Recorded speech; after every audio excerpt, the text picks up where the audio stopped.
1, 2, 3.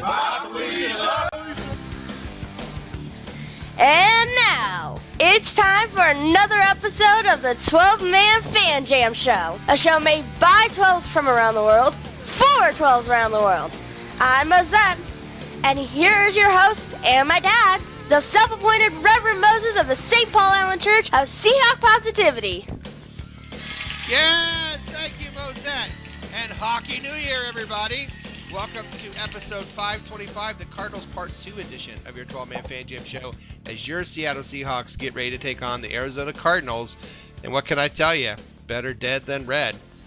We have quite a show for you ready for 525. And, of course, as always, we're joined by a 12-man Fan Jam posse.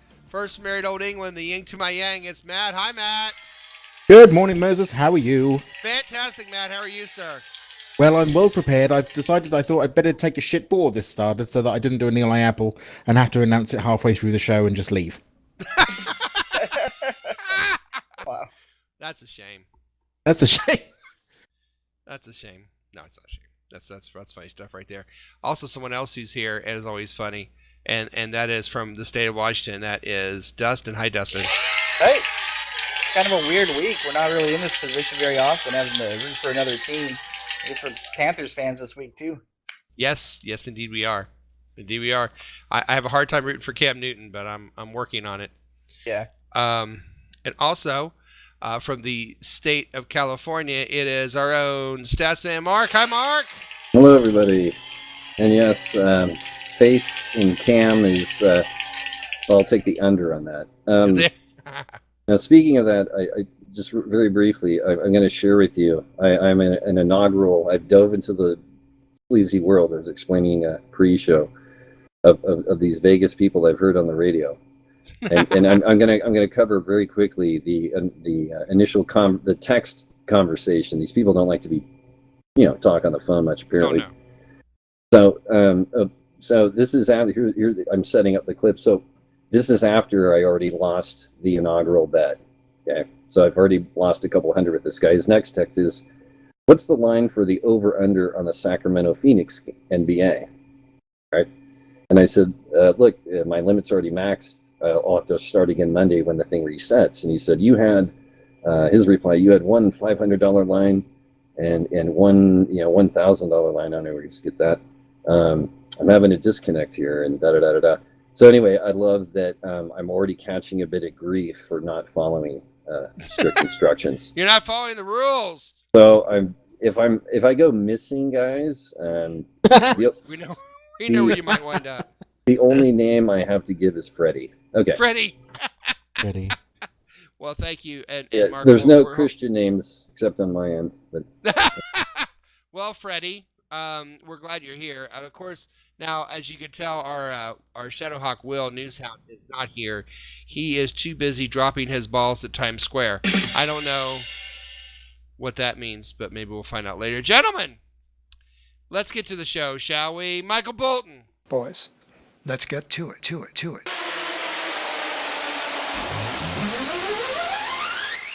Yes, let's get to it. The show's we're like an NFL football game. We got 4 quarters and a halftime. Quarter 1 will be news with me. Quarter 2, we will talk about that victory down in Big Dallas. D-A-L-L-A-S or whatever it is.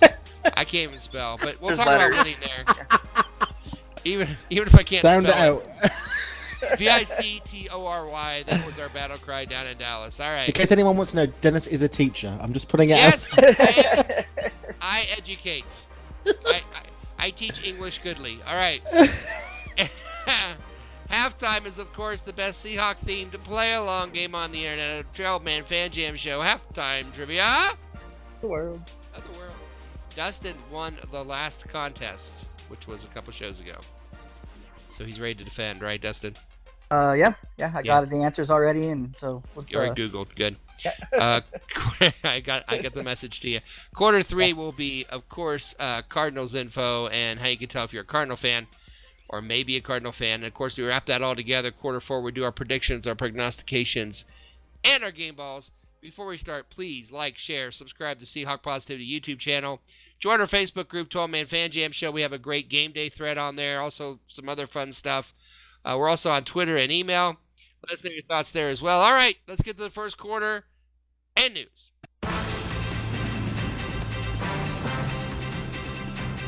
Yes, news from around the NFL with Moses. It's the 12-Man Fan Jam Show News Report brought to you this episode by our sponsor, the Jerry Jones Glory Hole Filler. Fill that glory hole with Jerry Jones Glory Hole Filler. All right. We have some stories that have come through the news wire that I'd like to share little tidbits over the week. Starting on Thursday, presidential historian and author Michael Beschloss, and if I'm mispronouncing his name because I have no idea who he is, he tweeted a photo of President Rutherford B. Hayes when he was a young man about 23 years old, and then they put up a picture of New Orleans Saints quarterback Drew Brees, and you can just see on the picture how much they kind of look alike. Okay? So Hayes was an Ohio native who represented the state in Congress and then was governor for a decade before being elected president. Drew Brees was quarterback for about a decade before he ever got a Super Bowl. So I don't know if that's any connection. In a related note, a Star Wars fan has recently discovered that Ezekiel Elliott looks too much like an Ewok. The Ewoks could not be reached for comment because they're not real. So, any other famous lookalikes out there that we know? I have no idea. No. Oh, Kaepernick and Squidward. Yes, Yeah. Kaepernick and Squidward. Very good. Did somebody have that as an avatar on the Probably blue? somebody should. Goodness. Or no, what was his name from the Muppets that he has purple? Is that the? Oh, yeah. Gonzo? Gonzo. Gonzo. Yeah. Oh, Colin Kaepernick and Ooh. Gonzo. There was that President Obama lookalike line ref at the Dallas game. The last game, President Obama looked like he was reffing. It looked like That was looked astonishing. like Carroll was yelling at him. Yeah, indeed. Yeah, very true. A lot of lookalikes in the NFL. That's a lot of fun to do that. So, I thought it was fun and a little scary because if you look at that picture with Breeze and Rutherford B. Hayes, they look too much alike. But There was a lot of like, yeah. yeah, some good news for Statsman Mark because I know Statsman Mark loves football projects. He loves it when the Seahawks get players that aren't in position and put them in a new position, right, Mark? It's look, whatever they're smoking, I'll be interested. Yeah, he's not a fan of that. But here's another project for you. Christian Scotland Williamson, who is 6'9", 275 pounds, and is a rugby player, an enormous rugby player for Worcester Warriors. If you've ever seen rugby, it's basically football without shoulder pads. I mean, it's football without any safety equipment. Is going to try out for the NFL, apparently. This is a once-in-a-lifetime opportunity for me and one I simply can't turn down, he said. I'm incredibly excited about testing myself and trying to get on a roster in an NFL club. Scotland Williamson plays a lock in rugby, which means he both totes the rock, the football, and can lay a hard hit on someone when needed. And their football is a lot bigger than our football. So it should be interesting to see where this guy winds up. In a relaying note, surely the Browns will draft him and make him their punter because... No, you're close. I was thinking we should take him and make him our kicker. Oh, there it is! Just a slight question. Which team is he playing for, Dennis? Okay, yeah, right. The Worcester Warriors? Is it Worcester? Well, Worcester. Worcester. Worcester. Oh, is it Worcester? Worcester Warriors. Why don't they pronounce one W-O-O-S-T-E-R? Here it is. W-O-R-C-E-S-T-E-R is pronounced Worcester. Now, y'all just look that up. W-O-R-C-E-S-T-E-R, Worcester. Really? And you say we screwed up the language? Come on. And it's spelled Dallas? D-A-double... One L. L-D, I don't know. There's an S in there somewhere. He's a very big chap.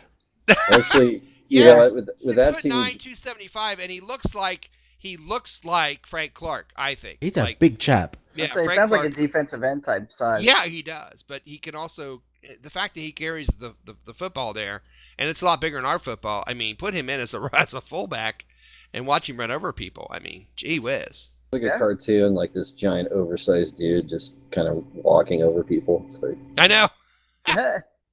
you know, For the I was Wolf gonna- took Wafu. Yeah, Yeah. really. True. For the And I Worcester guess- Warriors.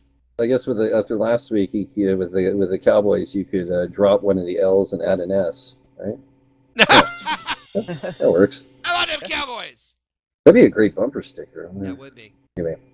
That is good news. You know, someone who's not having good news right now is the Steelers because James Harrison was cut and then immediately signed by the Patriots, and that's not good for them going into playoffs because there's a good chance that Harrison probably walked away with the playbook. Jeremy Fowler, ESPN, also reported that the players are starting to tell stories about James Harrison from the Steelers. According to a source, players witnessed Harrison sleeping in a recliner during position meetings and snoring so loudly while outside linebackers coach Joey Porter tried to teach. Browns fans can relate to this as their team makes them fall asleep with boredom every time they're on the field, but that's another situation. James Harrison, not the best guy. They also said he would do one of his patented workouts, and then he couldn't play or practice because he was hurt. Did he get to punch Joey Porter in the face before he left? Oh, if he did, wouldn't that be beautiful? Of all people, I just can't stand that guy. Joey Porter? Yeah, that goes back to Super Bowl XL. When he, even if we... he just... Anyway, sorry. Yeah, I know. But I wouldn't fall asleep. That being said, fall asleep is probably not a good idea. Also, speaking of Cleveland, and that let not be said that Hugh Jackson, who is a terrible coach, is at least a man of his word. Last year, the Browns finished 1-15, and Jackson said he would go swimming in Lake Erie if the team finished with the same record in 2017. Guess what? Oh, goodness. They're 0-15, and at best they'll be 1-15. They might go 0-16. Well, that turned out to be the lock of the week. Because they have to have a road win over the Steelers. And the Steelers are fighting for playoff position. So good chance we might have. What was the last game they won? Oh. The last time I won trivia? Sure, I was alive. I don't remember. Last time I won trivia? I'm not sure. But I think it was late last season. I mean, that's bad, isn't it? Yeah. I mean, if he winds up 1-31, how do you keep that coach? But anyway. It's like that. They're like the Washington Generals. They just like go in figure eights with like orange and brown on. They're just kind of like this prop. They're like this prop for the rest of the league, and I love betting against them. Okay, sorry. Exactly. He does want to make an event out of it. He is going to swim in Lake Erie, perhaps when the weather's a little warmer. He's going to have it benefit the Hugh Jackson Foundation, which aims to combat human trafficking in Cleveland. So it's going to a good cause. But in a related note, Jerry Jones now has to find a soul to pay off a debt to Satan he made last preseason, asking the devil that Dak Prescott be a playoff quarterback. So Jerry Jones has got to pay up as well a little bit. Because Dak did make it to the playoffs once. And so, we all know what happened there. Their last winning season is 2007. You've got to feel for that fan base. I mean, you can imagine our fans were going recent? like... Yeah, oh my God! I feel bad for them. They make poor decisions. I know, I do. I mean, our fans go crazy. We're because... 9-6, and you think? Yeah, exactly, and they're losing their mind, right? These people haven't been in a winning season for 10 years. Yes, that's their bad decision to like that team. I don't feel bad for them at all. They can always change. That's worth it. You know what you do? You got to hire the best shrink in the country to go in that, and just actually, you need a priest. You need to do an exorcism on that. Just exercise that entire bad spirits, man. It's a bad news there. But they are consistent because from 2007, you got to go 10 years back again to the last winning season after that in 1994. Yeah. So every 10 years they have a winning season. Wow. You know what? You know what's funny too? It goes. I mean, this is I'm getting into old man territory. Dennis may or may not remember, but the Browns used to be so good, like in the early '80s, with certain players, and they were so close to two Super Bowls in a row at home. It was against the Broncos and lost them both. Yeah. The only thing missing is an albatross, like as a patch on their uniform. I mean, they're just such a hard luck group. Yeah, that just needs to be completely destroyed. And along with those uniforms, don't put Cleveland. I mean, I know we have Seahawks in the upper corner of our uniforms, but don't put Cleveland in the front like you're some college team. That just doesn't look good. But anyway, speaking of the Browns, and when I do the news, I always seem to have a great amount of luck because once again, guess who's in the news?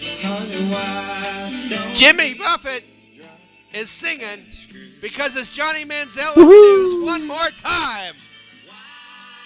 Don't we get drunk and screw? All right. We're back in vocals. Johnny Manziel back in the news. On Thursday, remember if last time I did the news that they were talking about the CFL? Well, the Canadian Football League actually released a statement this Thursday saying that the league Hell no. commissioner would approve a contract for Manziel if he were offered one. The Hamilton Tiger Cats are the ones that own his right. They were 6-12 in 2017. They've worked out Manziel and currently hold his exclusive negotiating rights. So, I don't know what to say, except if you're in Hamilton, Canada, get ready to hide your kegs and your daughters, Canada, because Johnny Football's coming to town, and he's bringing hell with him. That's right. Get ready to party with Johnny Football, baby. It's going to happen. Well, it's funny. I'm pretty sure I read that commissioner said that he'd be the best athlete they've had in their league. I was like, man, that's ridiculous. Like, it's not Warren Moon played up there. They've had a few people up there that have been Rocket Ishmael played up there. Had a big career. Yeah, there's it's going to be a party in Canada. He's going to bring the Whostoon up there. It's going to be amazing. You know what? He should just get into acting. It'd be great if he turned into a B actor like Bosworth. Yeah, he should. Awesome. He really should. That's the end of the first quarter. It's the end of the first quarter, bitches. Thank you for the news, Moses. Oh, you're welcome. All right. Coming up next in this Special Cardinals edition of 12-Man Fan Jam Show Halftime Trivia. I don't know if you're a Cardinals fan, but up next we take a look back at Sunday's win in DALLAS right after this. You're listening to the 12-Man Fan Jam Show on the Seahawk Positivity YouTube channel. Merry New Year! Happy New Year.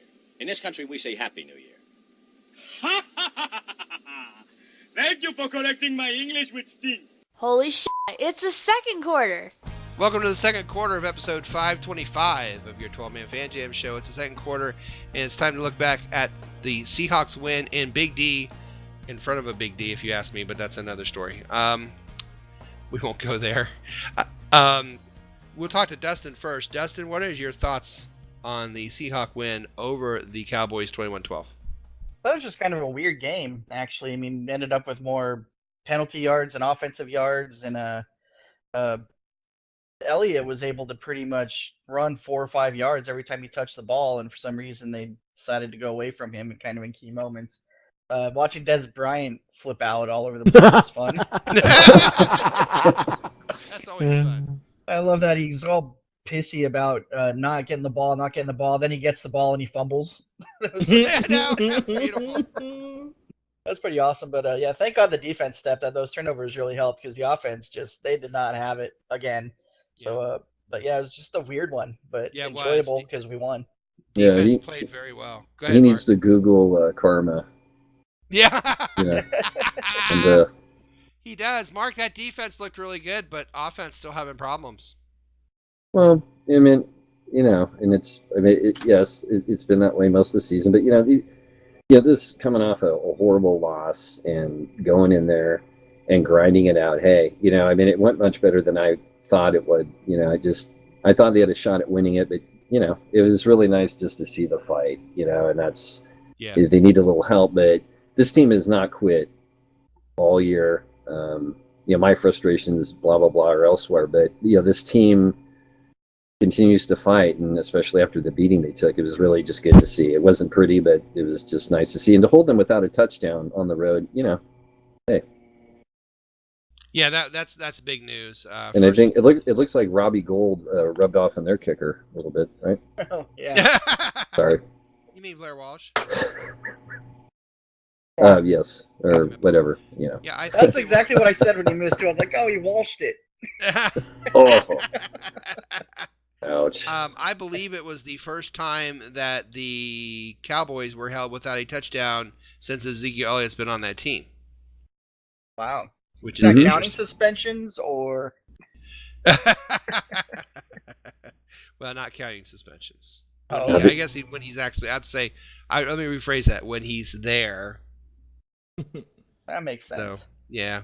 First group to hold the Cowboys without a touchdown in a game played, but with Ezekiel Elliott, 25 straight games with at least a touchdown when he was there. And of course, I know a lot of the Cowboy fans are saying that play at the end zone there was kind of some crazy play calling. But Matt, what are your thoughts? I mean, did we win it or did the Cowboys lose it?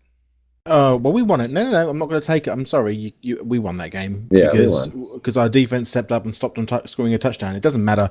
I don't know whether they'd given it to Zeke, whether he'd have got it in or not. I don't know. We don't know what would have happened. I do think it was a very, very, very strange. It sort of reminded me a bit of Super Bowl, which is that horrible moment where you're sort of starting to shout at the screen, "Why are you not running it? Why are you not running it?" And Yeah, then, right. Yeah. but it's okay because you're the other team this time, so it doesn't matter. But for once, I was just there. I was a bit shocked by that whole play, and I sort of it was by the time they'd lost all those penalty yards and got back to the whatever 30 or whatever it was, or the 20-odd yard line, and I just sat there and thought to myself, that is. I mean, if you're a fan right now in that stadium, or if you're Des Bryant on the sideline, that's going to be like tinderbox territory because, Garrett's going to have the coordinators are going to have to answer as to why they played that whole section of the whole drive the way they did. But in any case, I think we won it. I don't take anything away from our players. I do think that our offense were lackluster. I think that they weren't really, putting the effort or the drive in from somewhere. I don't know. I mean, I also saw Thomas Rawls run straight into the back of Russell Wilson again after he handed the ball off again. It's good at that. I know. I don't understand why he has got no patience when it's like you give him a ball. It's like a wind-up toy. They've wound him up. They've given him the ball and let him go, and he just like runs smack into a wall. It's like I'm surprised he can hold still long enough for them to snap the ball. Honestly, I'm like, what are you trying, child? But no, I don't take anything away from our defense. I think our defense played incredibly good football on the road. I think yes, there were some questionable play calls. Yes, there were some questionable penalties being called all over the shop as well, in my opinion. But we win. Take the win. I will. Yeah. Well, Yeah. something that I thought was interesting. Back when we won the Super Bowl, if you remember back that far. Which one? Yeah. We won the Super Bowl. Byron Maxwell had a fumble in that game. He caused the fumble by punching the ball out. And for Sports Illustrated, Richard Sherman had written some articles leading up to Super Bowl week and including Super Bowl week. And he said that when that was it must have been Maxwell's, was that his rookie year or second year or something? Something He like hadn't been that. on the team very Second long year, at I that think. point. Yep. But they said in preseason they were trying to teach the defensive backs how to cause fumbles, and he said I couldn't get it, Cam couldn't get it, Wilson, Thomas could, none of us could get it. He said the only person that could do it consistently was 41. He could always knock that ball out. He said it's a gift. He has that time and he can just punch that ball out. And every time he does that, I think of that article Richard Sherman saying how Maxwell has this gift. And what also told me is Maxwell's getting a little bit more comfortable where he's starting to think that instead of just covering, which I like. Yeah, he got burned a couple times, but I think he's been a great addition, Mark. What are your thoughts on Maxwell joining the team? And I said he wouldn't be, so I'm eating my words here. Well, it's kind of, when they first brought him back, it's almost like comfort food. It's like, I remember that guy during happier times, and he does know the system. And so, there's the kind of like, hey, welcome back, Max instead of Carter, right? Yeah. Anyway, and obviously, I mean, that was it was kind of like deja vu seeing them strip the football, and I didn't even place it to the Super Bowl, but when I saw him do that, I go, gee, I think I have seen that before. And anyway, he knows the system. He's a veteran. He can, I don't know, the way they call the defensive secondary practically have no shot these days, but I'd rather him be aggressive. He's played enough in the league. He's experienced for the playoffs if we're able to get in. So it's been a good signing. Yeah, it really has been, and it's been a great addition, and I'll eat crow on that because I would actually like to see him stay on the team next year. Now, not necessarily to start, or even with Sherman coming back and Griffin, he doesn't have to start, but just having him on the team, I feel a lot better about it than I did when they first signed him. So that was a great thing to see that fumble, and the defense just overall just played lights out. Dustin, what was the first thing you would do offensively going into this week, knowing that we're going to have to score some points against the Cardinals? First thing I would do? What kind of change would you make? Find somebody to run the freaking ball. All right. Get some better blocking for the running backs. That's all you can do. Don't give it to Rawls. He's just going to run into the guys anyways. Yeah. I just still don't get that. I don't. Anyway, go ahed. Yeah, I don't understand. It's just he's a Pro Bowler. McKissick and Davis and establish that run a little bit. And then watch Russell Wilson dance and make plays back there because it works really well against the Cardinals usually for him running around like that. So, that's about all I can really think of that they really need to do. He is. Actually, he is, I believe, 6-4-1 against the Cardinals. Is that right? Something like that. Yeah. Yeah, he's 6-4-1 with 19 touchdowns and 4 interceptions. So that's pretty good ratio, I guess, almost 5-1. I'd say the one thing that I did get a bit frustrated about was I didn't see a lot of Action 88, 89 action. And incidentally, Yes. everyone that's listening, by the way, we do have a Facebook group. Join that Facebook group. We have a game day chat. Come along and join us watching Yes. the game and doing our chats. I think I said in that chat that there was at one point we were just, again, doing that whole let's run Thomas rules into the back of people and let's, That's a bold play call. Yeah, but there wasn't a lot of 89. There wasn't a lot of 88, and I couldn't quite work out when we were going to get them involved. I mean, obviously they got the touchdown, etc. But I was wondering when they were going to get them. So I think we do need to see more connections. We sort of established the fact that actually Russell Wilson is pretty good from the pocket and can get it to people.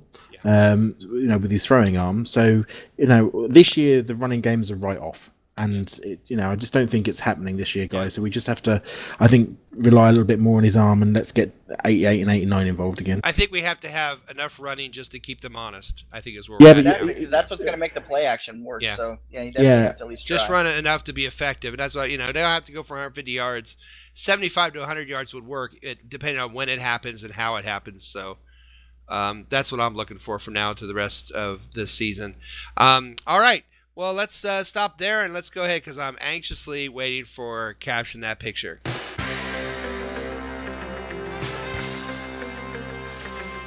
All right, Caption That Picture. We usually take a picture from the game before, and this is an iconic picture. It's been all over everywhere. It is, of course, a picture of Coleman jumping into the Salvation Army tub like Ezekiel did, and then who came over and beat on it, because that was pretty funny too. I didn't see that. Yeah, but I knew he'd get a penalty because they said any props, and people were saying, "Well, how come last year didn't get a penalty?" Did he get it fined? wasn't in the rules last year. Ezekiel could do that. This year they said the use of props will be a penalty. So that was almost done because of what Ezekiel did last year. But I still think it's really cool that he did it. I don't care. I'll take the 15 yards. Yeah. Mark, caption that picture. All right, caption that picture. Caption that picture is, I thought the bucket was fake, y'all. There's no salvation in Dallas. Ooh, That's deep. deep thinking deep. man's caption. Yeah, That's deep because it ties into Moses. How about them Cowboys? Woo! I wish I blacked out during that entire era. Oh, I did. Hey, Matt, caption that picture. Justin, the donations they want are 6-figure sums, not pick 6 runs. Clever. Hmm. I actually have 2. My first one is, oh, Tony Romo, what are you doing hiding down here? Like Tony's hiding in the. Oh, now I get get it? it. Yeah. Okay. Yeah, I got it first time. And then, oh, so this is where Michael Irvin hid the rest of his coke. Like, Michael Irvin Coke jokes never going away. Yes, we Never are. ending. Yes, we are. And I do have to say this before we go on to 2-minute warning. I have been one of the people that actually back Troy Aikman, and I back Joe Buck, because when we went to the Super Bowl, Troy Aikman he's one of the first people that got on our bandwagon when we were good.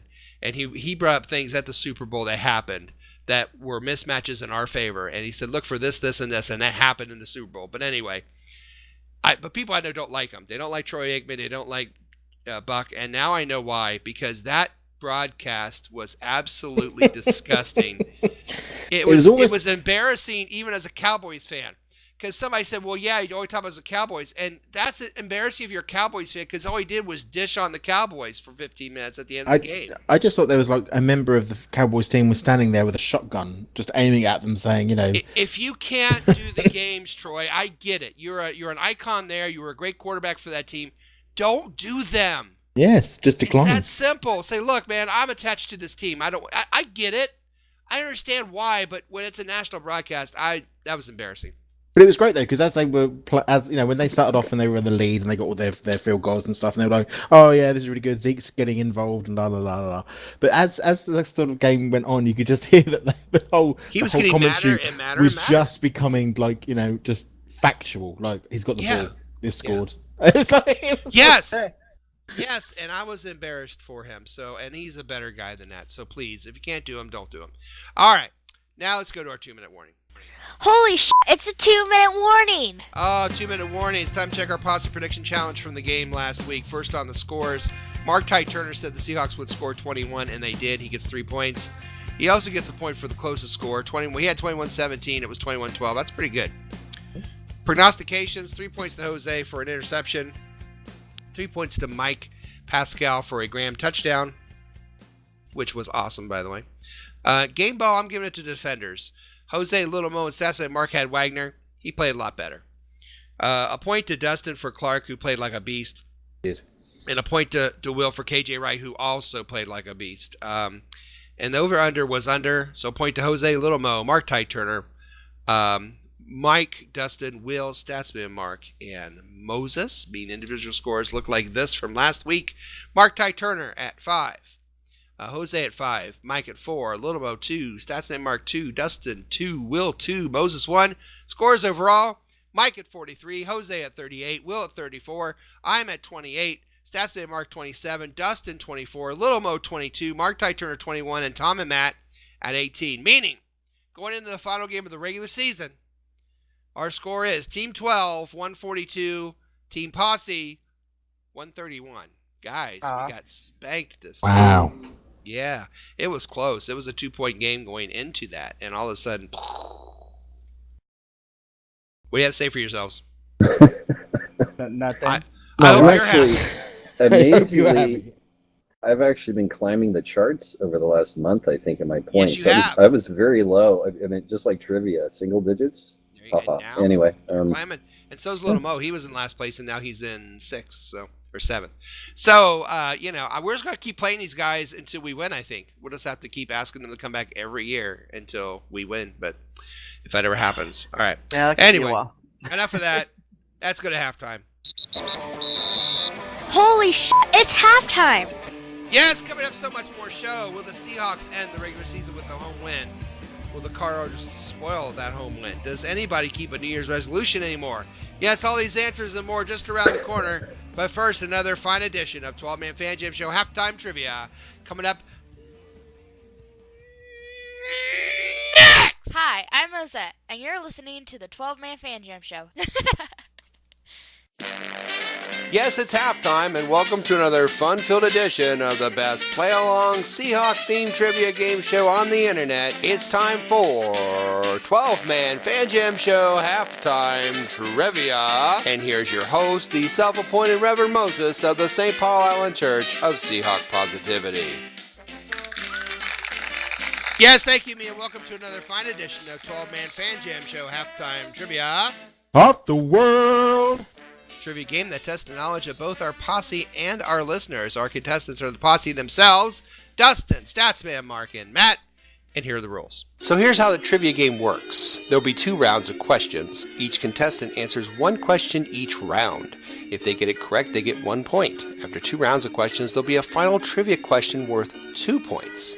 If there's a tie after that, then the tie players go on to a special secret overtime question where the winner becomes reigning 12-man Fan Jam Show Trivia Champion and also gets a prize chosen especially for them. As an added bonus to those listening on the Seahawk Positivity YouTube channel, the questions and possible answers will be displayed on your screen so you, the viewer and listener, can play along as well. If you do, please let us know how you did on the questions. Remember, there's no Googling, no phone a friend, and please, no wagering. However, there is a lifeline. Now let's get ready to play 12-Man Fan Jam Show Halftime Trivia. All right, gentlemen, you know the rules. Kids have taken the quiz.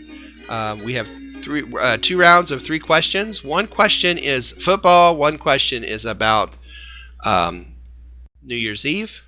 And 1 question is about Cardinals. So, good luck. We're going to start with Dustin. Dustin, 1, 2, or 3? 3. Mark, 1 or 2? 1. Mark's going to take 1, and that means that I needed 2. Matt needs 2. All right, Mark. Yes. Your question is a football question. I know that's like little solace, isn't it? Well, we'll see if it helps. Yeah, the last time the Seahawks beat the Cardinals in Seattle. So last time they beat them in Seattle, how many times was Russell Wilson sacked? 5, 6, or 7? The last time they beat the Cardinals in Seattle, how many times was Russell Wilson sacked? 5, 6, or 7? God, you know what? I'm just gonna go. I think it was 7. I'll go with it. You think it was 7? Yep. All right. Well, Mosette and Little Mo went the other way. They had hopes, and they said it's 5. You said 7. Yeah, it's 7. Oh, you know what? My 7 ears are times. thanking me for not hearing. Now he's confused. He doesn't know how to react. I heard, Matt, is somebody at your door? It's Not at 2:30 in the morning. There isn't. Maybe. If there is, he's not coming in. I assure you.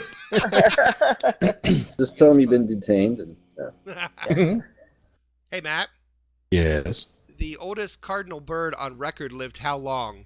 12 years, 15 years, or 18 years? God. Cardinal bird, What oldest cardinal stupid bird bloody on question record. is 12 that? years, 15 you years, can do or it, 18 Matt. years? Wow. Well, You can work cardinal miracles right here. That's such a great question. I'm so glad I took number 1. Okay, Sorry. so I'm Mark's not. sitting back going, yeah, that's a good question. It's not his. Yes, not his. I'm not going to waste an ask the kids on this one. So give me the options again. I'll pick one. 12 years, 15 years, or 18 years. The oldest cardinal bird on record lived how long? 12, 15, or 18? I'll go with the same number of points I have for the thing. So 18. The thing? You know the predictions. Oh, I'm 18? Okay. An 18 pointer. I see that. How Clever did he girl. know? Clever girl. Little Mo said 15. You said 18. Mosette also said 18. You can't both be wrong, can you? Yes. Yeah, you can. Yes, we can. 15. 15 Perfectly possible. years. That's an old bird. That's an old bird, yeah. All right, Dustin. Yeah. Your question is about New Year's Eve. New Year's Eve. Okay, Yeah. interesting. Yeah, what does the phrase Auld Lang Syne actually translate to mean? Auld Lang Syne. Time goes by, past gone days, or all past time. What does Auld Lang Syne mean? Time goes Never- by, past gone days, or all past time? I don't know. I don't speak Japanese. Oh. Oh, that's so great. Yes. I've never heard that phrase in my life. How about that's the third thing you said, whatever that was. Oh, you got to play him the Have song. you ever, Can you have cue you up the ever song? turned Japanese? I have not that I'm aware of. Okay, well, Another great that's an song. expression. Yeah, I won't The go old into that right timers are now. on a roll. Those of you who know what turning Japanese means, you know what I'm saying. He is going with all past time. Mosette said times go by. Little Mo said all past times.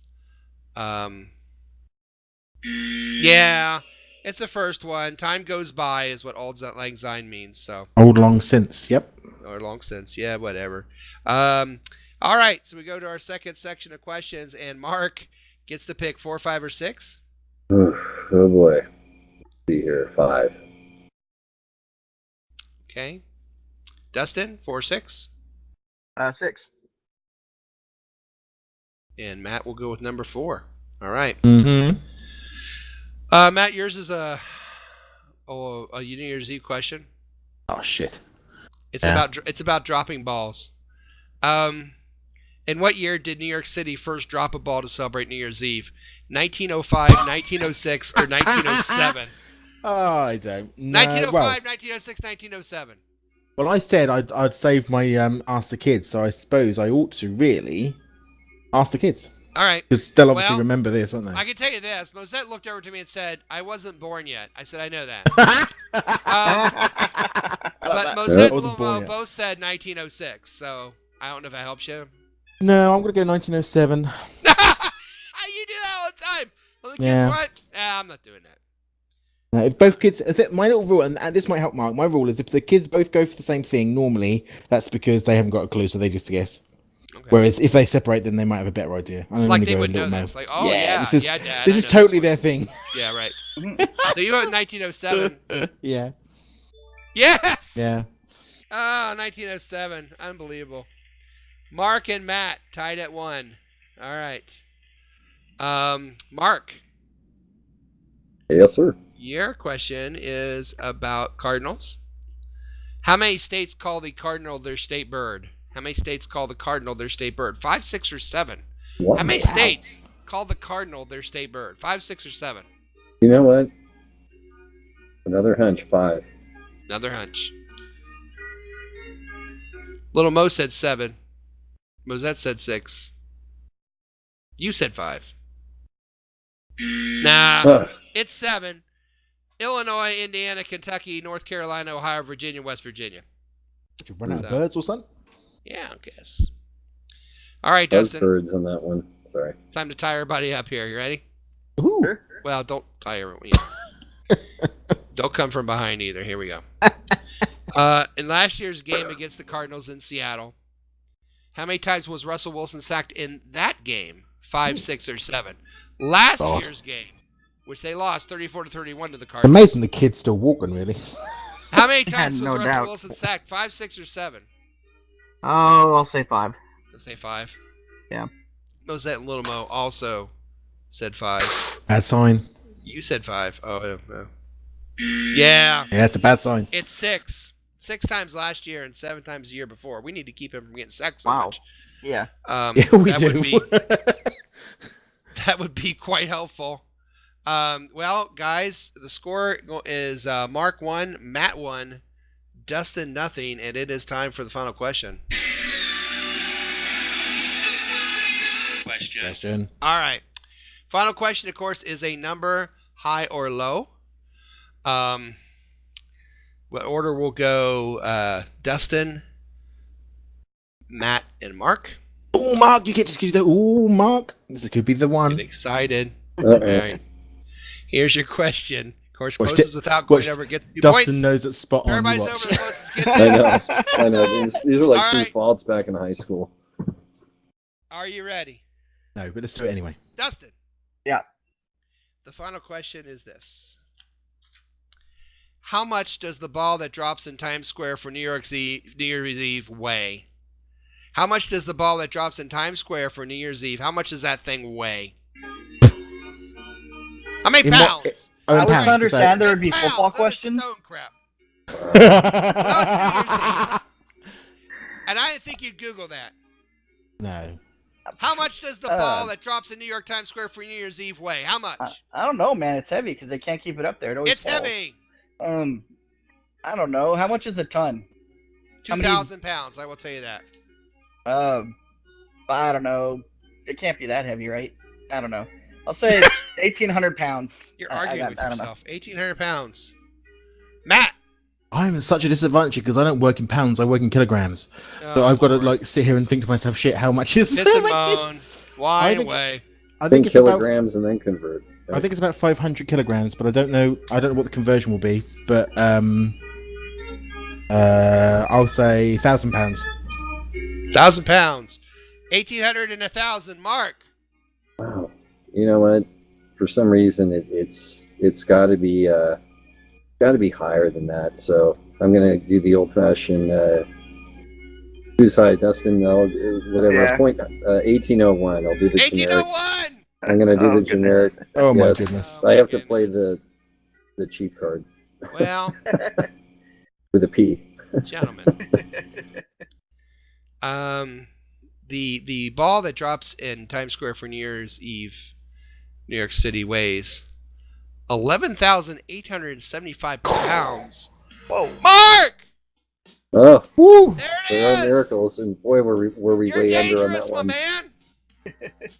Oh, the song. That's right. I haven't heard it in ages. Wow. There it That's a is. heavy ball.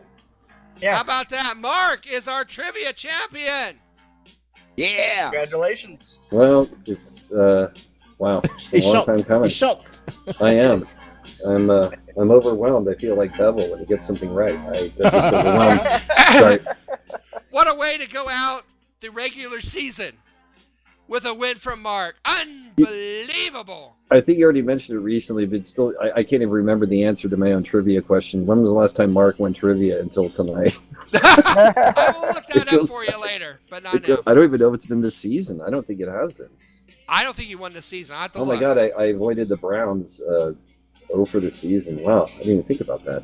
Oh man, if the Browns win Sunday, we know there's a connection. Yes. That's all I'm So saying. kind of a bad one, but you know. Hey, this has been another crowd-pleasing, heart-stopping, award-winning edition of 12-Man Fan Jam Show Halftime Trivia World. Of the world. of the world. We'll be back with the second half of the show after this reading by Reverend Moses. Let's get some Church of Seahawk positivity up in here. Big Data, take us out.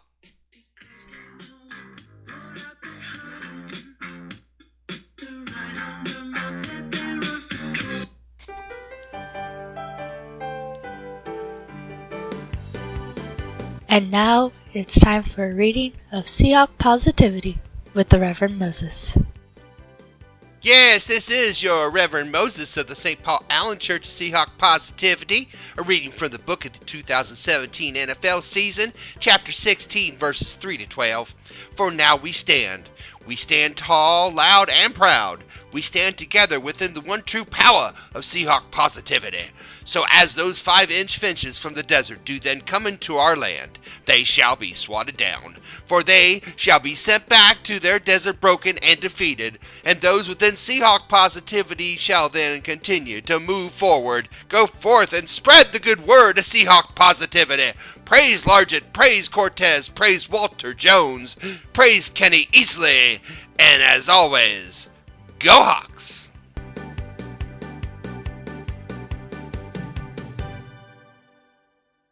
Holy shit, it's the third quarter. Yes, welcome to the third quarter of your 12-Man Fan Jam Show. Hey, you! Yes, you popping corks. Like, share, and subscribe to the Seahawk Positivity YouTube channel. Join our Facebook group, 12-Man Fan Jam Show.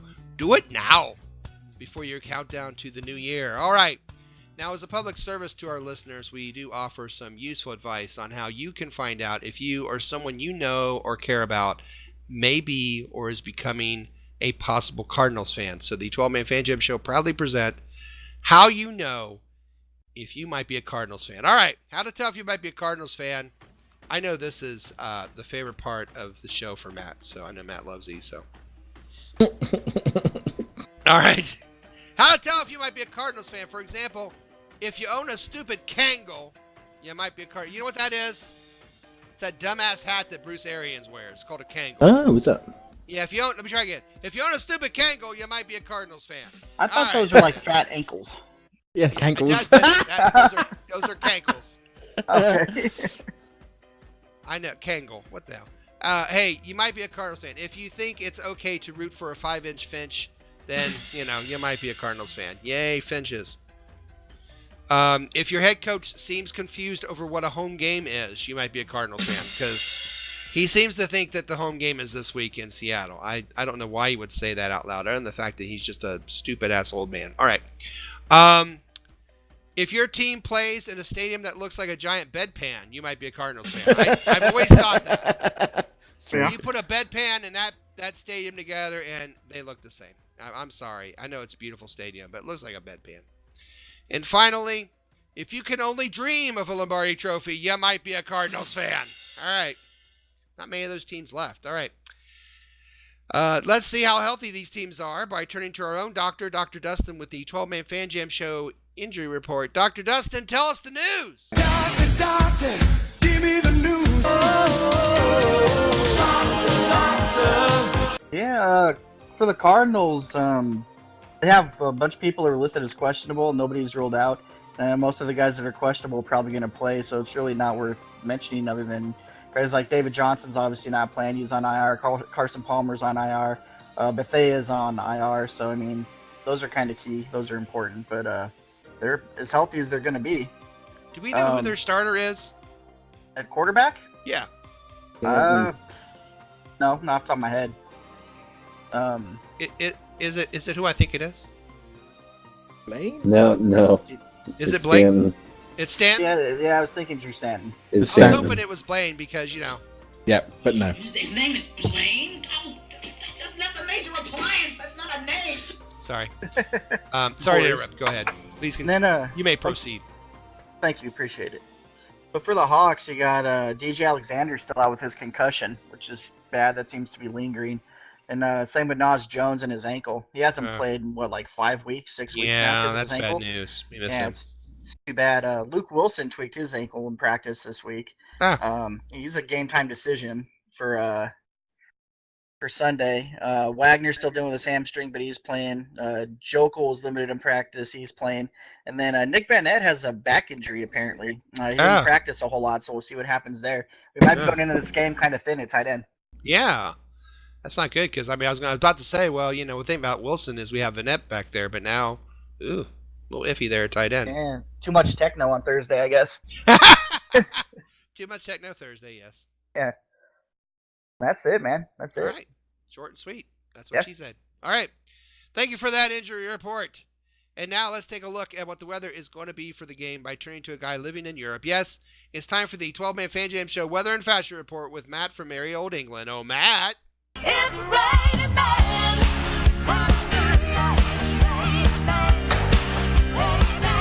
Yes, thank you, Moses. So, I phoned Earl. You remember Earl. But all I could hear from down the phone line was the sound of shivering and the chattering of teeth. So I went to the next best authority I know on the weather and the climate. That's right, I went to President Trump's Twitter feed. And apparently, according to the president, I hear things are a wee bit chilly over there at the moment. So much so that you could all like a nice big slice of extra global warming to heat things up. But luckily, in Seattle, it's not quite as cold as at the White House. 47 degrees Fahrenheit with partial cloud and light north-northeasterly winds. So there's no excuses, Blair. Not one. Now what to wear for this game? Well, it could be the last game of the season. Now whilst I'm sure our boys will take care of business against those 5-inch finches from the desert, we do need the Carolina Panthers to win too. So I think in an effort to show our support, we should all go dressed in our finest Cam Newton post-game interview attire. That's right. Grab a set of clothes that don't really match and throw them on like you're a mannequin dressed by Helen Keller.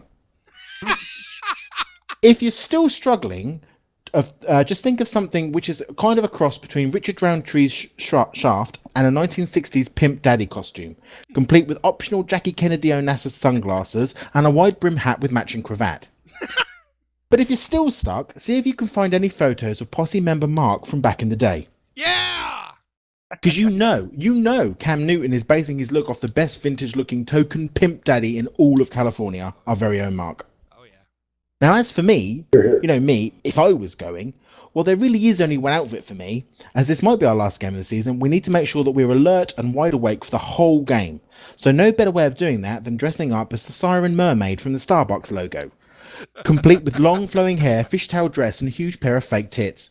Carrying an optional grande skinny double shot frappa mochaccino with extra cream. That being said, it looks like it's going to be perfect Seahawks weather. Moses, back over to you. Oh, awesome. Thank you. As always, wonderful. This would be like, when I hear of you talking about Mark back in the day, I can only think of one thing.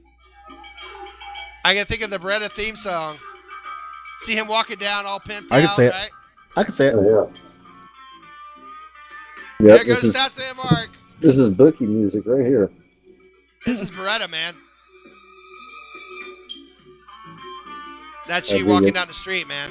I love that Sammy Davis Jr. sang this theme song, and it is so cheesy. It's awesome. Oh yeah, keep your the eye thing is, on the sparrow. Moses, just when Mark just opens his closet, his wardrobe, and that music starts because he's got it rigged up, automatic.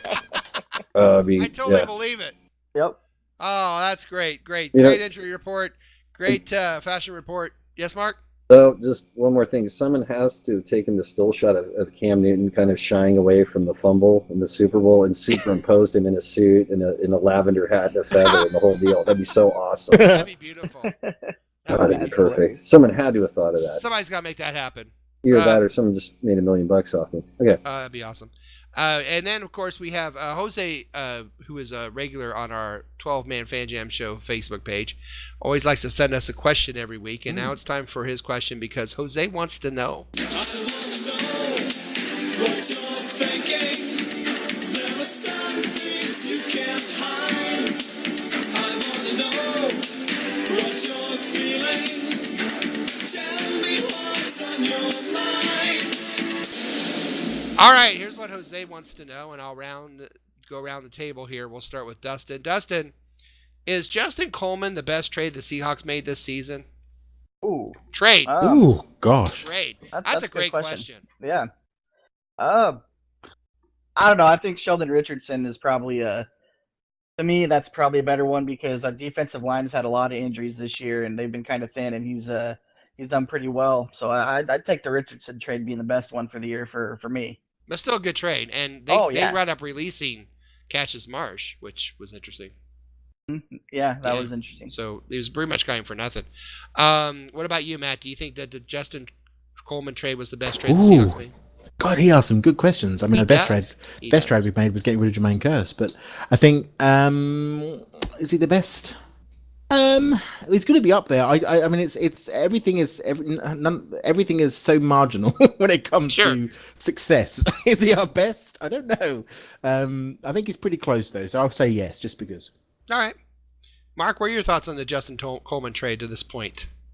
Well, I give it to Coleman for now. Excuse me, because secondary, it's just going to be so key moving forward. I mean, defensive line's important, but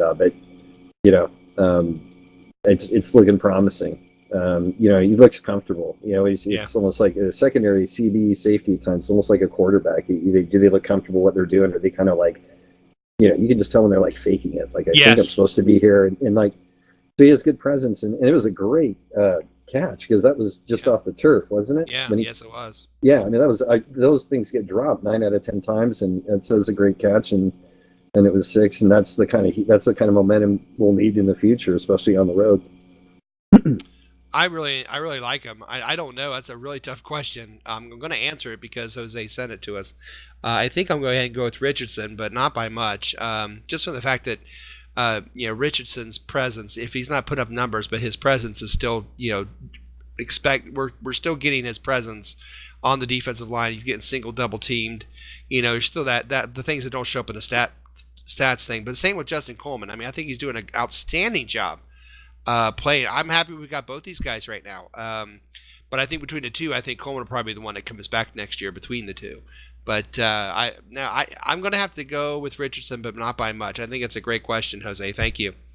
And that is the third quarter. It's the end of the third quarter, bitches. All right, coming up next, we put all this fun together. We make our predictions, our prognostications, and game balls for the Cardinals game. You're listening to 12-Man Fan Jam Show. Should old acquaintance be not forgotten? We'll be right back. You're listening to the 12-Man Fan Jam Show on the Seahawk Positivity YouTube channel. Nobody cares. Holy shit, it's the fourth quarter.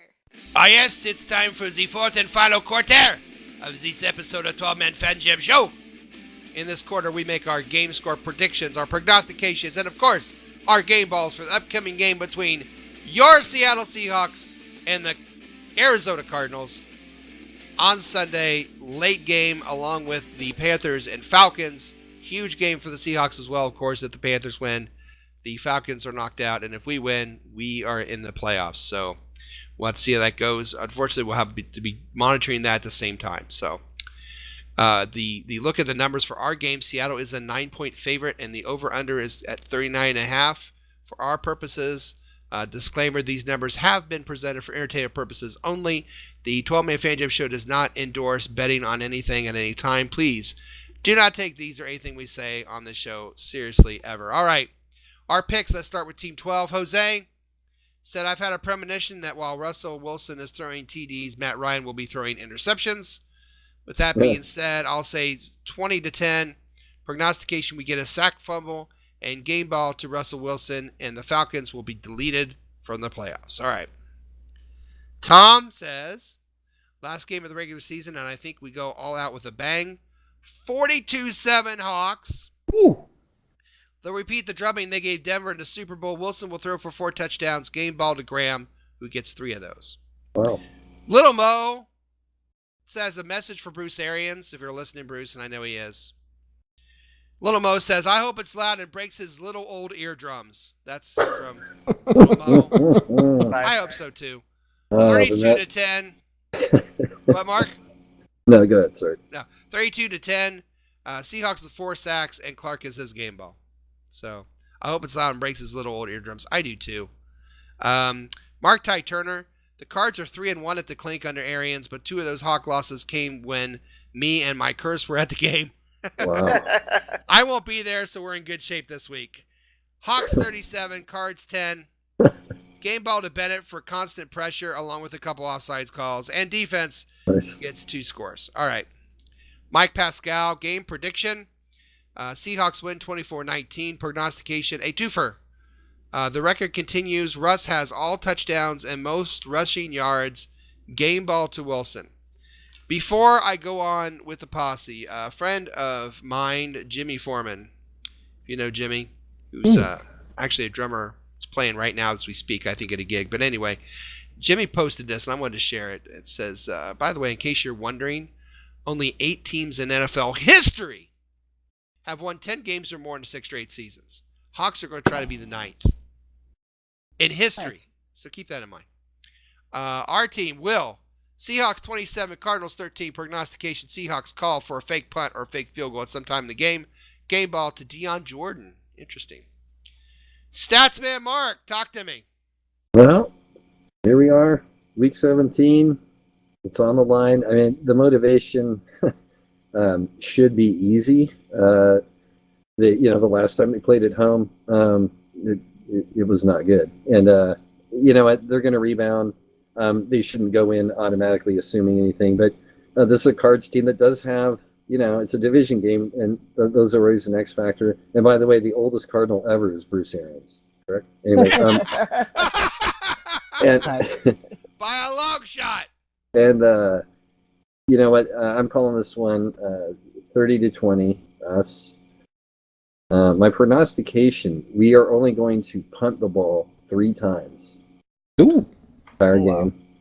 And my game ball is going to go to Jimmy Graham because we need him desperately, as in the very first play of the effing game. I mean, get him involved early, rhythm offense, all of that. Just move the chains. Just get momentum. It's a completely different team when even if we win the field position battle, it can make a difference for this kind of team. And if we get a touchdown the first quarter, it just feels like a miracle, and they can do it.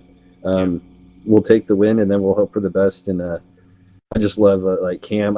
Cam right now is just completely pimped out with a fondue set, a fire, a shag rug, a fedora. I mean, like, is this the guy that's going to save us? Well, it'd be beautiful if he did. So, hey, Mark. Yes, sir. Happy Hockey New Year to you. Happy New Year to you. And I forgot about the hockey New New Year. That's all right. Lamp and hockey. Happy New Year. Dustin, Happy New Year. Happy New Year. What you got for us, sir? Game ball, score, and prognostication. That'd be awesome. Could you share it with the rest of the class, please? Oh, yeah, of course. Thank you. I think it's going to be one of those games where the Hawks are going to come out there on fire and probably lead the entire game, torch them. There's a lot on the line, and they're even saying this game feels like a championship game. So they say that all the time, but they're saying it has more of that feel this time. So they're playing for their lives here. They're going to go probably 28-10 will be the score. Now, my memory serves me correct. Wasn't it against the Cardinals last year, the home game, where Tyler Lockett broke his leg? I believe so. Yes. Yes. Yeah. Oh. So I want to see him have a good game against the Cardinals. So I'm going to say a game ball go to him, and he'll return one for either a punt or a kick, return one all the way to the house. Nice. That'd be awesome to see. He just hasn't quite been the same yet, or maybe he's dinged up. Anyway. He's just that close. I mean, he's close. He's close on a couple. He's due. Yeah. Matt, Happy New Year, sir. Premature, but thanks. Yeah. So I will be Happy New Year, but quicker than you guys, because I'll actually probably be Happy New Year in the middle of this game. It's Sunday, isn't it? So That's tomorrow. True. That's true. It will be Sunday. Yeah. Yeah. So it's going to be Monday probably. So it will be probably New Year halfway through the middle of these games for us. Well, great way to start the new year with the playoffs. Oh, I hope so. I hope so. You want my scoreboards and okay? So, firstly, my sister is a Panthers fan. Remember, so Yay, Matt's I sister. have already spoken to her and said to her that he does need to win this for us. If he doesn't, then me and my sister are not baking again ever. As you know, we get together every week and we bake cookies or whatever, or cakes and stuff. Saturday. That's fantastic. Yeah. But we're not going to do that if not, because I just can't be in the same room as her. No, crappy team. So yeah, hopefully that all works out. Did you say Thomas has Thomas played this week? Did he practice this week? Earl Thomas? Yeah, he's all right, isn't he? I think so. He's He fine. had that heel He was problem, but I sick. think he's playing. He got sent home from practice, or got sent home because he was sick. But he's gonna play. I thought he had a knee thing going on. That's cool. He had a heel. A heel thing, but that's probably because he was getting his foot out of his own mouth. Oh! Yikes. But okay, so Seahawks 27, Arizona 17. I think this is going to be one of those games, everyone. I really do think you want to put your nerves of steel on, because are they playing at the same time as the Panthers as well now? Have they? Yes. All of this is happening at the same time, isn't it? So I wonder how many of us are going to be watching the other game as opposed to our own game, depending on how the scores are. But I'm gonna have it on split screen probably. I was going to say it'd be on split screen. I'll give my game ball to Thomas, because I think he's going to need to. I think he needs to come back good for the team on this. And I give him an INT. I think he'll get an INT. All right. 27-17, but I do think it's going to be a horrific first half. So get your nerves of steel ready. We're a second half team, but this is going to be particularly bad. I expect them to jump out on an early lead on us. Slow, methodical beatdown. Yes. Well, it's my turn. Last game of the regular season, and despite what crazy Uncle Bruce from Arizona thinks, this is our house, not his. The Seahawks will do more than their job here and send crazy Uncle Arians out of the NFL and back to waiting in line at 4 p.m. for the early bird special with the rest of the cronies in Arizona with a red face and a lot of crybaby tears. Weep, you little old bastard, weep. Watch my game ball. Jimmy Graham scored 2 touchdowns. That's right. That's my prognostication, too. Watch the Seahawks fight to play for another week as the Seahawks win and enter the playoffs by defeating the Arizona Cardinals by a score of Seattle Seahawks 30, Arizona Cardinals 13.